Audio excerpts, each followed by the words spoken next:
Hello, good morning, जोहार। मैं पूनम और आप देख रहे हैं 24 झारखंड न्यूज। चलिए जानते हैं आज की 25 मुख्य बड़ी खबरों को। गढ़वा में स्कूल बस पलटी, एक बच्चे की मौत, 7 से अधिक घायल। गढ़वा जिले के मेराल थाना क्षेत्र के संगबरिया गांव में बड़ा हादसा हो गया। पैराडाइज पब्लिक स्कूल की बच्चों से भरी एक बस पलट गई, जिसमें एक बच्चे की मौके पर मौत हो गई, जबकि 7 से अधिक बच्चे घायल हो गए। घायलों को मेराल सामुदायिक अस्पताल में भर्ती कराया गया है, जबकि गंभीर रूप से घायल बच्चों को गढ़वा सदर अस्पताल रेफर किया गया है। दुर्घटना के बाद गुस्साए अभिभावकों ने मृत बच्चे का शव सड़क पर रखकर सड़क जाम कर दी। लोग दोषियों के खिलाफ सख्त कार्रवाई की मांग कर रहे हैं।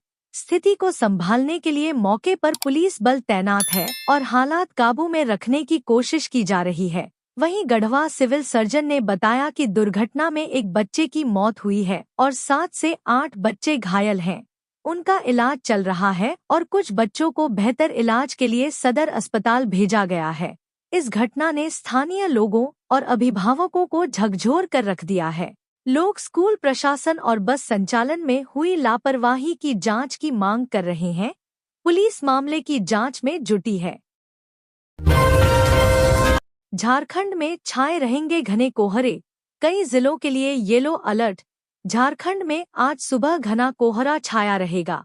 मौसम विभाग ने इस बाबत येलो अलर्ट जारी किया है। 27 दिसंबर तक राज्य में सुबह में कोहरा या धुंध और उसके बाद आसमान साफ रह सकता है। मौसम विभाग ने अपने पूर्वानुमान में बताया है कि झारखंड के उत्तर पूर्वी, मध्य एवं दक्षिणी भागों में सुबह में कहीं-कहीं घना कोहरा रह सकता है। इसके लिए मौसम विभाग ने येलो अलर्ट जारी किया है। रविवार की सुबह में हल्के से मध्यम दर्जे का कोहरा या धुंध छाया रह सकता है। उसके बाद आसमान साफ रहने का अनुमान है। झारखंड के उत्तर पूर्वी हिस्सों में देवघर, धनबाद, दुमका, गिरिडीह, गोड्डा, जामताड़ा, पाकुड़ और साहिबगंज जिले आते हैं। दक्षिणी भागों में पूर्वी सिंहभूम, पश्चिमी सिंहभूम, सरायकेला खरसावां और सिमडेगा जिले आते हैं। मध्य भाग में रांची, बोकारो, हजारीबाग, रामगढ़, खूंटी और गुमला जिले शामिल हैं। इन जिलों में सुबह में कहीं-कहीं घने कोहरे छाए रह सकते हैं। इसके लिए मौसम विभाग ने चेतावनी जारी की है। भाजपा आज से करेगी संगठन पर्व की शुरुआत। ये है कार्यक्रम का उद्देश्य। 22 दिसंबर से सभी शक्ति केंद्र पर प्रदेश भाजपा संगठन पर्व का शुभारंभ करेगी। इसमें पार्टी के प्रदेश अध्यक्ष, कार्यकारी अध्यक्ष, केंद्रीय मंत्रीगण सहित सभी सांसद, विधायक, प्रदेश पदाधिकारी अपने शक्ति केंद्र पर शामिल होंगे। भाजपा प्रदेश 22 दिसंबर रविवार से विधिवत रूप में संगठन महापर्व का शुभारंभ करेगी। संगठन महापर्व का लक्ष्य सर्वस्पर्शी, सर्वव्यापी और सर्व समावेशी भाजपा का निर्माण है। यह बात भाजपा संगठन महापर्व के प्रदेश संयोजक राकेश प्रसाद ने कही। प्रसाद ने कहा कि यह संगठन महापर्व सदस्यता अभियान के लिए आयोजित है। 22 दिसंबर के दिन विधिवत शुभारंभ के पूर्व पार्टी ने प्रदेश, जिला एवं मंडल स्तर की कार्यशालाओं का आयोजन किया है, जिसमें ऑनलाइन सदस्यता की तकनीकी जानकारी कार्यकर्ताओं को दी गई है। सीएम हेमंत सोरेन पत्नी कल्पना संग पहुंचे तिरुपति, बालाजी और श्री पद्मावती अम्मावरी मंदिर में की पूजा। सीएम हेमंत सोरेन और उनकी पत्नी कल्पना मुर्मू सोरेन आज तिरुपति पहुंचे। दोनों ने तिरुपति की पावन धरती में विश्व प्रसिद्ध तिरुपति बालाजी और श्री पद्मावती अम्मावरी मंदिर में पूजा अर्चना की। दोनों ने राज्यवासियों की सुख, शांति, समृद्धि और स्वस्थ जीवन की कामना की। सरकार सीबीआई से कराए सीजीएल मामले की जांच। विजय चौरसिया। भाजपा के प्रदेश प्रवक्ता विजय चौरसिया ने सरकार पर प्रश्न उठाते हुए कहा कि यदि हेमंत सरकार को क्षेत्र के युवाओं की चिंता है तो वो बगैर देर किए सीजीएल का केस सीबीआई को सौंपे। कहा कि अब राज्य सरकार की एसआईटी भी कह रही है कि सीजीएल में घोर अनियमितता और मनमानी बरती गई है। सुनियोजित तरीके से राज्य के युवाओं के भविष्य के साथ खिलवाड़ किया गया है। बताया। गौरतलब हो कि 28 जनवरी 2024 को जेएसएससी सीसीएल परीक्षा 2023 के पेपर लीक मामले में बड़ा खुलासा हुआ है। रांची पुलिस की एसआईटी ने कोर्ट को सौंपी रिपोर्ट में पेपर लीक के लिए परीक्षा एजेंसी सतवत इंफोसोल प्राइवेट लिमिटेड और झारखंड कर्मचारी चयन आयोग की लापरवाही को जिम्मेदार ठहराया है। रिपोर्ट में कहा गया है कि छापाखाना से लेकर रांची ट्रेजरी में पेपर रखने में भारी सुरक्षा चूक हुई है। ट्रक से पेपर उतारकर ट्रेजरी में रखने के दौरान जो कर्मचारियों और मजदूरों को लगाया गया था उनके पास मोबाइल फोन मौजूद था। सभी के मोबाइल ट्रेजरी के अंदर गए, जहां सीसीटीवी कैमरे भी नहीं लगे हुए थे। हफीजुल हसन ने कहा, अल्पसंख्यक आवासीय विद्यालय को सीबीएसई बोर्ड से जोड़ेंगे। रांची में अल्पसंख्यक कल्याण मंत्री सह जल संसाधन मंत्री हफीजुल हसन ने कल्याण विभाग द्वारा संचालित मुस्लिम बीएमसी हॉस्टल कांटाटोली और मुस्लिम बीएमसी हॉस्टल डोरंडा मोमिन एजुकेशन सोसाइटी का निरीक्षण किया। कहा कि अल्पसंख्यक आवासीय विद्यालय को सीबीएसई बोर्ड से जोड़ा जाएगा। इस दौरान मंत्री ने कहा कि सभी को बेहतर और गुणवत्तापूर्ण शिक्षा देना हमारी सरकार की प्राथमिकता है। अल्पसंख्यक समाज आज भी शिक्षा के क्षेत्र में पिछड़ा हुआ है। हमें समाज में फिजूल खर्ची कम कर अपने बच्चों को पढ़ाने में प्राथमिकता देनी होगी। मुख्यमंत्री हेमंत सोरेन के नेतृत्व में राज्य सरकार राज्य में शिक्षा के स्तर को बेहतर करने के लिए अनेक कार्य रही है। आने वाले दिनों में अल्पसंख्यक आवासीय विद्यालय को भी सीबीएसई बोर्ड से जोड़ गुणवत्तापूर्ण शिक्षा देना प्राथमिकता होगी। रांची में महिला सुरक्षा के लिए सेफ्टी कैलेंडर तैयार, शक्ति कमांडो को मिली जिम्मेदारी। राजधानी रांची में महिला सुरक्षा को लेकर सेफ्टी कैलेंडर तैयार किया गया है। इस कैलेंडर में जिले के तमाम शिक्षण संस्थानों को शामिल किया गया है और उनकी निगरानी का जिम्मा शक्ति कमांडोज को दिया गया है। कैलेंडर वायज शक्ति कमांडोज शिक्षण संस्थानों के प्रिंसिपल से मुलाकात कर छात्राओं की समस्या से जुड़ी अंदरूनी जानकारियां हासिल करेंगी, ताकि उनकी मदद की जा सके। राजधानी के शिक्षण संस्थानों में पढ़ने वाली छात्राओं या फिर उन्हें पढ़ाने वाली शिक्षिकाओं के साथ शिक्षण संस्थान में या फिर आने जाने के दौरान क्या किसी व्यक्ति से परेशानी है, क्या कोई उनका पीछा करता है या फिर कोई उन्हें शिक्षण संस्थान में तंग करता है, यह सब जानने की जिम्मेवारी अब शक्ति कमांडोज को दी गई है। रांची के सीनियर एसपी चंदन कुमार सिन्हा ने महिला सुरक्षा को लेकर इस पहल की शुरुआत की है। इसके लिए कैलेंडर जारी किया गया है। बता दें कि शक्ति कमांडो की एक टीम में 2 महिला पुलिसकर्मी शामिल रहती हैं। शक्ति कमांडो शहर में स्कूल कॉलेज के बाहर भ्रमणशील रहती हैं। अब उन्हें एक नया टास्क दिया गया है। रांची के सीनियर एसपी चंदन कुमार सिन्हा ने बताया कि महिला सुरक्षा के लिए एक कैलेंडर बनाया गया है। कैलेंडर के हिसाब से शक्ति कमांडो हर दिन 2 से 3 शिक्षण संस्थान जाएंगे, वहां उनके प्रिंसिपल से मुलाकात करेंगी, साथ ही छात्राओं से बात कर उनकी परेशानी जानने का प्रयास करेंगी कि कहीं उनके साथ कोई ईव टीजिंग तो नहीं कर रहा है। स्कूल की प्रिंसिपल और छात्राओं से बातचीत कर जो भी बातें सामने आएंगी उसे शक्ति कमांडो कैलेंडर में शामिल करेगी। रांची के सिकिदरी घाटी में स्कूल बस पलटी, 18 बच्चे घायल। एजुकेशनल टूर पर हुंडरू फॉल जा रहे थे बच्चे। सिकिदरी घाटी में स्कूल बस पलट गई है। इस हादसे में करीब 18 बच्चे घायल हुए हैं। घायलों को ओरमांझी स्थित मेदांता अस्पताल में भेजा गया है। कोदरमा के राइजिंग पब्लिक स्कूल के बच्चे एजुकेशनल टूर पर हुंडरू जलप्रपात देखने जा रहे थे। बस पलटने की सूचना मिलते ही हुंडरू जलप्रपात पर तैनात झारखंड पर्यटन सुरक्षा समिति के राजकिशोर प्रसाद घटनास्थल पर पहुंचे। उन्होंने स्थानीय पुलिस और एम्बुलेंस प्रबंधन को इसकी सूचना दी। स्थानीय लोगों की मदद से घायल बच्चों को अस्पताल भेजा गया है।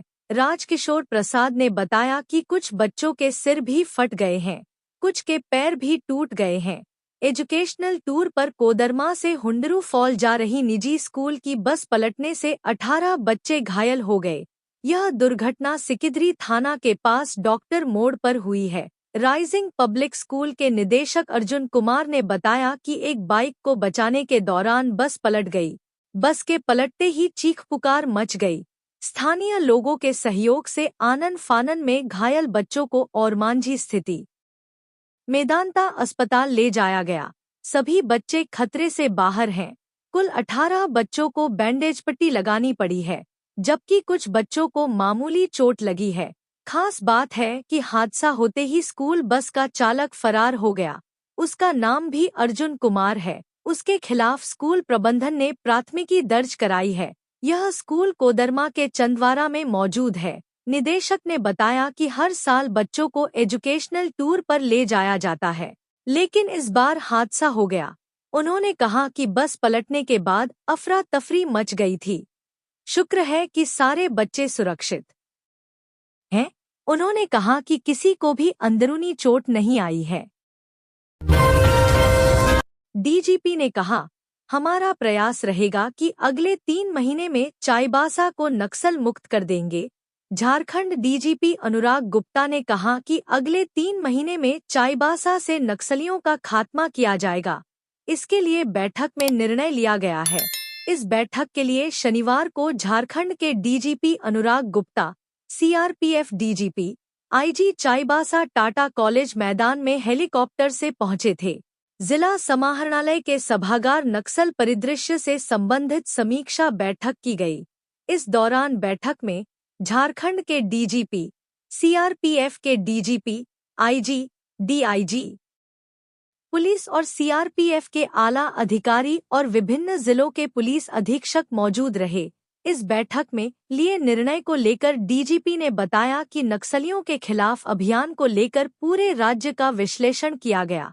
जिला समाहरणालय के सभागार में लगभग 3 घंटे तक इन आला अधिकारियों की बैठक हुई, जिसके बाद डीजीपी अनुराग गुप्ता ने कहा कि इससे पूर्व में हुए बैठक में बताया था कि झारखंड राज्य में 95% नक्सल समस्या खत्म हो चुकी है। शेष बचे 5% नक्सलियों के खात्मे के लिए सीआरपीएफ डीजीपी व अन्य पुलिस पदाधिकारी के साथ रिव्यू मीटिंग की गई है। उनके मार्गदर्शन में सीआरपीएफ और झारखंड पुलिस साथ ही इंटेलिजेंस एजेंसी के साथ निर्णय कर लिया है कि अगले 3 महीने में नक्सलियों के खात्मे के लिए पूरा जोर लगा देंगे। बीजेपी नेता ने मनिया सम्मान योजना को झारखंड के विकास में बाधक बताया।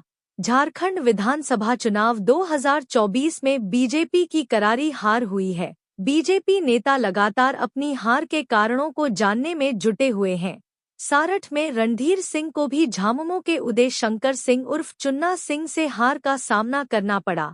रणधीर सिंह ने बताया कि आखिर क्यों उन्हें और उनकी पार्टी को हार गई। रणधीर सिंह झारखंड विधानसभा चुनाव 2024 में हार की एक बड़ी वजह परंपरागत वोटरों के बिखराव को मानते हैं। बातचीत में उन्होंने कहा कि एक तरफ झामुमो और उनके सहयोगियों को एकमुश्त वोट मिले, दूसरी तरफ उनके वोटों में बिखराव हुआ, जिसके कारण उन्हें हार का सामना करना पड़ा। रणधीर सिंह ने कहा कि उनकी हार के कारणों में मुस्लिम वोटरों का एकमुश्त वोट, बीजेपी के वोटरों में बिखराव, प्रशासन का झामुमो को समर्थन और मनिया सम्मान योजना के कारण महिलाओं का झामुमो को वोट दिया जाना शामिल है। भाजपा के सभी वरिष्ठ नेता सह पूर्व विधायक का मानना है कि सरकार द्वारा लाई गई मनिया सम्मान योजना हार का एक मुख्य कारण है। सरकार की इस योजना की वजह से राज्य की आधी आबादी का वोट भारतीय जनता पार्टी से दूर चला गया। झारखंड सरकार के वित्त मंत्री ने केंद्र सरकार से की जनजातीय और कृषि विश्वविद्यालय की मांग। झारखंड सरकार में वित्त मंत्री राधाकृष्ण किशोर ने केंद्र सरकार से राज्य में विश्व स्तर की जनजातीय विश्वविद्यालय एवं पलामू के लिए कृषि विश्वविद्यालय की मांग की है। वित्त मंत्री राधाकृष्ण किशोर ने दिल्ली में केंद्रीय वित्त मंत्री निर्मला सीतारमण की अध्यक्षता में आयोजित बैठक में यह मांग की है। आम बजट 2025-26 को लेकर वित्त मंत्री ने बैठक बुलाई थी।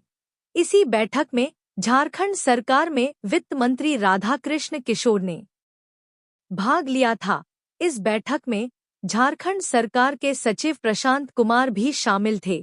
वित्त मंत्री राधाकृष्ण किशोर की तरफ से पलामू के लिए कृषि विश्वविद्यालय की मांग की गई है ताकि इस सूखाग्रस्त इलाके में विकास दर को बढ़ाया जा सके। वित्त मंत्री ने बताया कि कृषि विश्वविद्यालय के बनने से नवयुवकों को रोजगार भी मिलेगा। केंद्र सरकार से झारखंड में एक विश्वस्तरीय जनजातीय यूनिवर्सिटी की भी मांग की गई है। वहीं गुमला में मेडिकल कॉलेज की स्थापना की मांग की गई है। वित्त मंत्री ने कहा कि झारखंड आदिवासी बाहुल्य इलाका है, इसलिए यहां जनजातीय यूनिवर्सिटी की जरूरत है। वित्त मंत्री राधा कृष्ण किशोर ने केंद्रीय मंत्री से रांची कोलकाता एवं रांची पटना एक्सप्रेसवे की भी मांग की है। केंद्रीय वित्त मंत्री से राधा कृष्ण किशोर ने बेतला नेशनल पार्क, गारू, महुआडांड एवं नेत्रहाट को टूरिस्ट सर्किट से भी जोड़ने की मांग की है। केंद्रीय मंत्री के साथ हुई बैठक में झारखंड सरकार के सचिव प्रशांत कुमार भी शामिल थे। राधा कृष्ण किशोर पलामू के इलाके में सिंचाई एवं पेयजल को लेकर लगातार आवाज उठाते रहे हैं। जो पुलिस काटती थी चालान, वह बांट रही हेलमेट। एनटीपीसी और हजारीबाग जिला प्रशासन की पहल पर लोगों के बीच हेलमेट का वितरण किया गया। शनिवार को वैसे लोग जो ट्रैफिक नियम का उल्लंघन कर बिना हेलमेट के जा रहे थे, उन्हें रोककर हेलमेट दिया गया। साथ ही चेतावनी दी गई कि वह अगर आगे वे नियमों का उल्लंघन करेंगे तो कार्रवाई होगी। हजारीबाग में शनिवार को कुछ बदला सा नजर ट्रैफिक पुलिस का देखने को मिला। आम तौर पर ट्रैफिक पुलिस सड़कों पर चालान काटते हुए दिखाई देती है। शनिवार को एनटीपीसी के मदद से वैसे लोग जो ट्रैफिक नियम का उल्लंघन कर रहे थे और हेलमेट नहीं पहने थे, उन्हें निःशुल्क हेलमेट दिया गया। हजारीबाग एसपी अरविंद कुमार सिंह की अगुवाई में शहर के डिस्ट्रिक्ट मोड़ पर यह अभियान चलाया गया। इस कार्यक्रम में एनटीपीसी के पदाधिकारी शामिल हुए। प्रशासनिक अधिकारियों के द्वारा लोगों को ट्रैफिक नियमों का पालन करने का सख्त निर्देश भी दिया गया। साथ ही कहा गया कि हजारीबाग शहर में आज से ही बड़े पैमाने पर अभियान चलाया जाएगा। वैसे लोग जो ट्रैफिक नियम का उल्लंघन करेंगे, उनके खिलाफ कार्रवाई की जाएगी। वहीं एनटीपीसी के पदाधिकारी फैज तैयब ने कहा कि हाल के दिनों में सड़क दुर्घटना की संख्या बढ़ी है। मोटरसाइकिल चालक बिना हेलमेट के ही गाड़ी चला रहे हैं। अगर ऐसे चालक दुर्घटना का शिकार हो रहे हैं तो उनकी मौत भी हो जा रही है। इसे देखते हुए एनटीपीसी ने हजारीबाग में एक अभियान के रूप में इसकी शुरुआत की है। इसके बाद बड़कागांव, केरेडारी में भी लोगों को निःशुल्क हेलमेट दिया जाएगा। साथ ही लोगों से अपील होगी कि वह ट्रैफिक नियमों का पालन अवश्य करें। आउटर रिंग रोड का अलाइनमेंट नहीं हो सका फाइनल, मंजूरी का इंतजार। रांची के आउटर रिंग रोड का पूरा अलाइनमेंट फाइनल नहीं हो सका है। अब तक केवल NH 33 में और मांझी के पास से NH 75, NH 23 तथा NH 75 एक्सटेंशन तक ही अलाइनमेंट तय हुआ है। इसे अंतिम रूप से फाइनल नहीं किया गया है। कुल 195 किलोमीटर का आउटर रिंग रोड बनना है। पूरी तरह अलाइनमेंट फाइनल करके स्वीकृति के लिए केंद्र सरकार को भेजना है, तभी इसकी स्वीकृति हो सकेगी। रांची के लिए आउटर रिंग रोड बनाने की घोषणा करीब 3 साल पहले हुई थी। केंद्रीय सड़क परिवहन व राजमार्ग मंत्री ने इसके लिए 5,000 करोड़ रुपए देने की घोषणा की थी। इसकी जिम्मेवारी नेशनल हाईवे विंग झारखंड को दी गई है। ऐसे में NH द्वारा इसका सर्वे कराया जा रहा है। सर्वे में पाया गया है कि इसमें करीब 7,000 करोड़ रुपए खर्च आ सकता है। भू अर्जन के लिए भी राशि का आकलन किया गया है। इधर पथ निर्माण विभाग ने रांची के लिए रिंग रोड का निर्माण करा दिया है। इसका निर्माण अलग अलग चरणों में कराया गया। वहीं अब जाकर इनर रिंग रोड का निर्माण कराया जा रहा है। इसका पहले चरण का काम जारी है, दूसरे चरण का काम शुरू होने वाला है। वहीं तीसरे व चौथे चरण का काम भी जल्द शुरू कराने की योजना है। ड्राइविंग लाइसेंस बनवाने में लोगों को नहीं हो परेशानी, मंत्री दीपक बिरुआ ने लर्नर लाइसेंस के बारे में भी दी हिदायत। मंत्री दीपक बिरुआ ने आज कहा कि लर्नर लाइसेंस एवं ड्राइविंग लाइसेंस निर्गत कराए जाने में आम जनों को अनावश्यक परेशानी नहीं हो। पदाधिकारी प्रत्येक दिन आम जनता से मुलाकात करें एवं उनकी परेशानियों को यथाशीघ्र निष्पादित करने की दिशा में कार्य करें। मंत्री परिवहन विभाग के राजस्व संग्रहण एवं कार्यों की समीक्षात्मक बैठक में पदाधिकारियों को निर्देश दे रहे थे। मंत्री ने कहा कि राजस्व संग्रहण हेतु वार्षिक लक्ष्य को 4 महीने में पूर्ण किया जाना अनिवार्य है। पदाधिकारीगण अपनी जिम्मेवारी को समझें। लक्ष्य पूर्ण करने में असमर्थ पदाधिकारी के विरुद्ध समुचित कार्यवाही की जाएगी। समीक्षा के क्रम में मंत्री द्वारा टैक्स, परमिट तथा वाहनों के रजिस्ट्रेशन की काफी कमी पाई गई, जिस हेतु निर्देश दिया गया कि गत माह में सभी प्रकार के अनिर्णय कार्यों को यथाशीघ्र निष्पादन किया जाए। सभी पदाधिकारी को वाहनों के भौतिक निरीक्षण करने हेतु निर्देशित किया गया।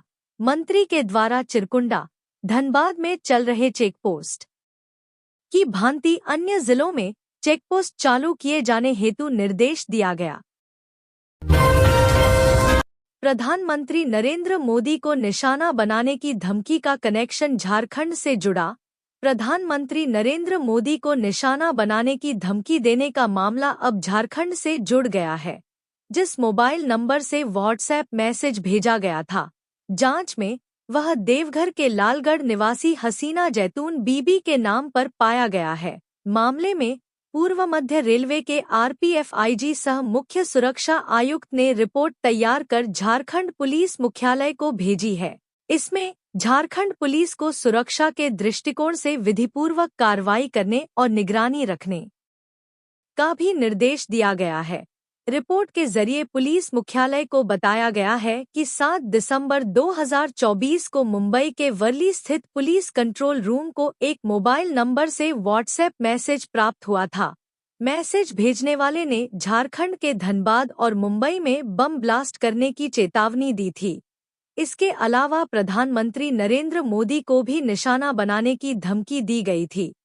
जिस मोबाइल नंबर से व्हाट्सएप मैसेज भेजा गया था, वह झारखंड के देवघर के लालगढ़ निवासी हसीना जैतून बीबी के नाम पर निबंधित पाया गया है।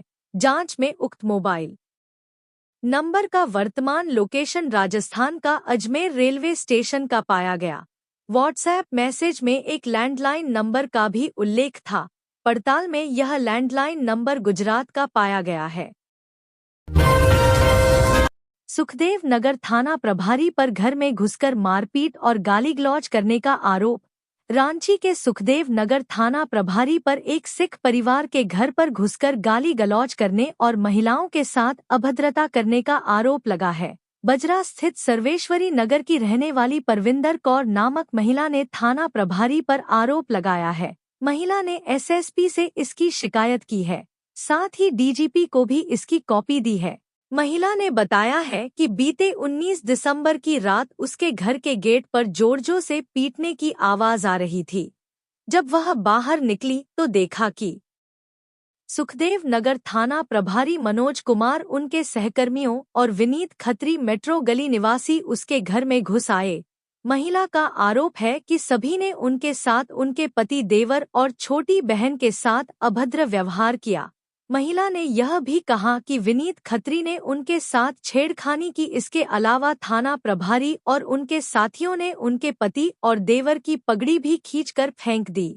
महिला ने अपनी शिकायत के साथ इस घटना का वीडियो फुटेज भी उपलब्ध कराया है।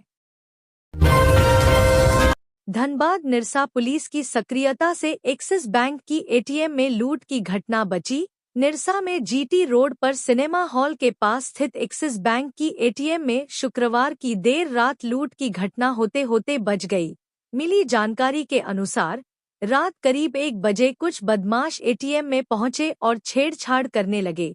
तकनीक की वजह से इसकी जानकारी बैंक के मुंबई हेडक्वार्टर को तुरंत हो गई। मुंबई हेडक्वार्टर से निरसा थाना के सरकारी मोबाइल पर सूचना दी गई कि एक्सिस बैंक की एटीएम में कुछ लोग छेड़छाड़ कर रहे हैं।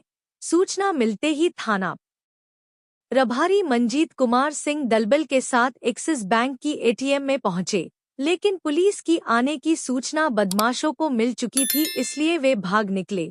पुलिस ने बदमाशों की तलाश में रात भर कामबिग की, लेकिन कोई सुराग नहीं मिला। पुलिस सीसीटीवी फुटेज को खंगाल रही है। थाना प्रभारी ने कहा कि बदमाश जल्द ही पुलिस की गिरफ्त में होंगे। स्कूली छात्राओं से छेड़खानी के आरोपी फिरोज को पनाह देने वाला गिरफ्तार। रांची के कोतवाली पुलिस ने जसीम नाला रोड रांची के निवासी को कन्या स्कूल अपर बाजार में छात्राओं से छेड़खानी करने वाले आरोपी फिरोज अली को पनाह देने के आरोप में गिरफ्तार किया है। आरोपी को न्यायिक हिरासत में भेजा गया है। खबर है कि फिरोज अली को पनाह देने वाले लोअर बाजार के पार्षद एवं अन्य लोग को चिन्हित कर लिया गया है। उनके विरुद्ध भी कार्रवाई की जाएगी। बता दें कि छेड़खानी के आरोप हिंदपीढ़ी निवासी फिरोज अली ने लोअर बाजार थाना में 15 दिसंबर को सरेंडर कर दिया था। मारवाड़ी कन्या पाठशाला नाबालिग छात्राओं के साथ छेड़छाड़ मामले में फिरोज आरोपी है। 48 घंटे से रांची पुलिस फिरोज को तलाश रही थी। पुलिस उसी समय से फिरोज को पनाह देने वालों को भी तलाश रही थी। थाना में सरेंडर करने से पहले आरोपी फिरोज ने बयान जारी किया है। फिरोज ने मीडिया को बयान देते हुए कहा कि नशे की हालत में उसने यह गलती की। उसकी इस गलती से उसका पूरा परिवार परेशान है, इसीलिए वह खुद को थाना में सरेंडर करने आया है। फिरोज ने आगे कहा कि जिंदगी में पहली बार ऐसी गलती हुई है, दोबारा नहीं होगा ऐसा।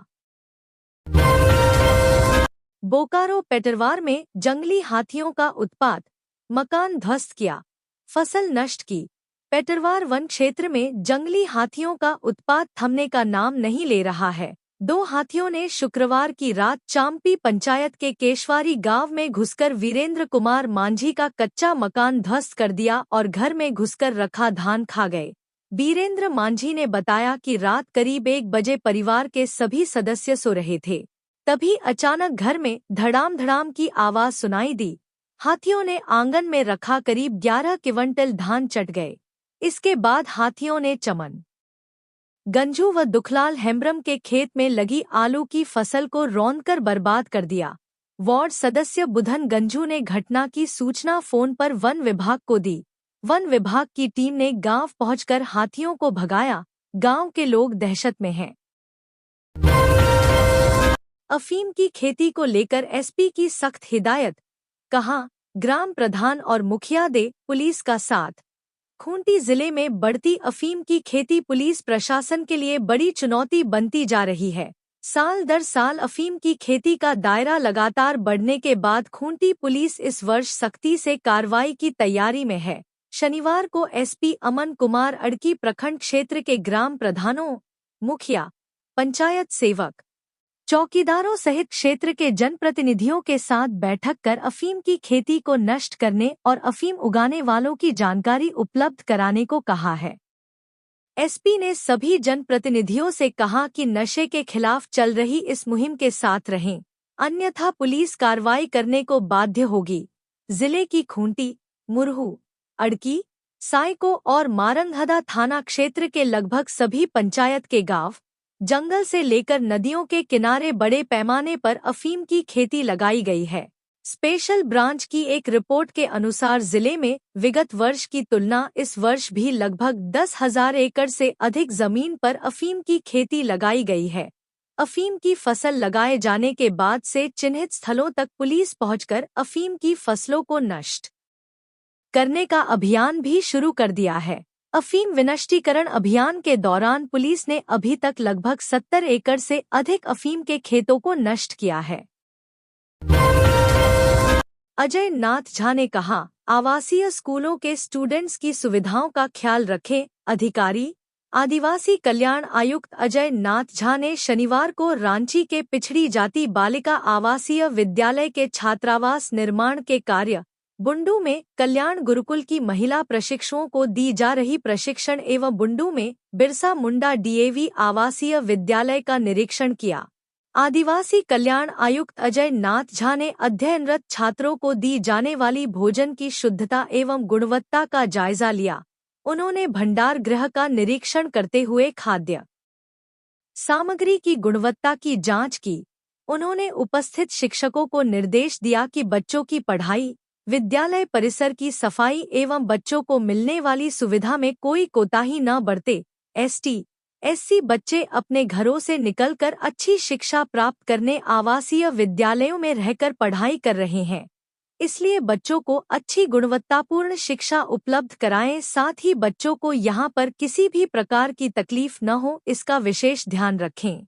ज्ञातव्य है कि अनुसूचित जाति एवं पिछड़ा वर्ग कल्याण विभाग के मंत्री चमरा लिंडा ने कल्याण के आदिवासी कल्याण आयुक्त सहित क्षेत्रीय अधिकारियों को शुक्रवार एवं शनिवार के दिन क्षेत्र में रहने और विभाग की योजनाएं।